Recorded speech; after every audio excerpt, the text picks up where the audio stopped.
All right, good morning in the stadium. Had great weather.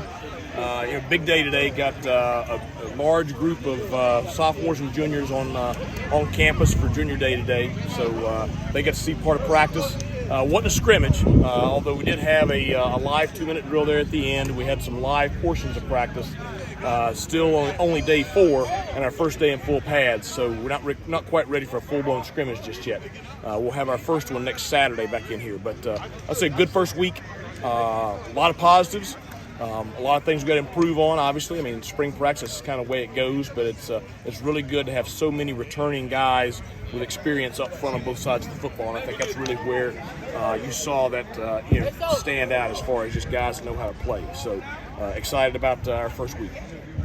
What are some of the things you want to see cleaned up specifically next week after what you saw this week? Well, I just think you got so much youth and inexperience in the receiver room. It's just, formations, alignments, route combinations, checks. It's just, getting all the stuff that until you've done it, you haven't done it. Have you been seeing much growth and chemistry being built actively throughout just the first few days here with the quarterbacks and the wide receivers? Yeah, no doubt. No, I mean, that's where, on the other side, we have a lot of experience in our quarterback room. You got a fifth-year senior who's, has a ton of starts under his belt. You have a couple of really solid backups that are talented kids that have been in the program for multiple years. So, I mean, you're really in good shape there in that room. With Mason and Stubby, what have you seen from those two guys this weekend? I think both of them had a really good week. I've just been very, very pleased with both of them. I think Stubby is just throwing the football so well right now. I thought Mason had a really solid 2-minute drill there at the end. You put the officials out there. It's one thing for me and the coaches to be officiating. You put the officials out there and put them in the stadium, and that's a lot of pressure to operate in. So I thought you did a good job managing everything, managing the game. So that was positive to see. Coach, you have to be happy with everybody, all the people that are coming back, and this is not your first spring football.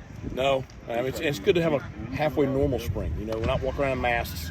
We're not testing, each week, wondering who's going to practice and who's going to be out there.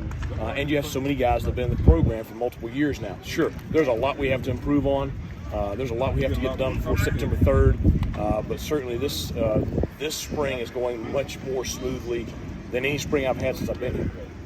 What have you seen from a couple of the transfers, Parker Moore and also Jalen Johnson, offensively thus far?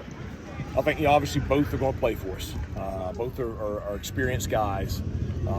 Both are still kind of meshing chemistry-wise with the guys around them. But, really excited to have both of them. We're about to talk to Noah here in a little bit. Just how have you seen maybe him grow over the past few years, and then obviously battling through last year's back injury? Well, I think there's two kinds of growth. I think there's growth off the field, which I'm so proud of. I mean, the way he has matured into the person he is now and the leader he is now has been very, very impressive. And it's one of those things. It's one of those feel-good stories for a coach. On the field, I mean, he's playing as well as I've ever seen him play right now. I think he looks like an all-conference player, and he looks like a guy that you can really build a solid offensive line around. All right, thanks a lot, guys. Appreciate it, Coach.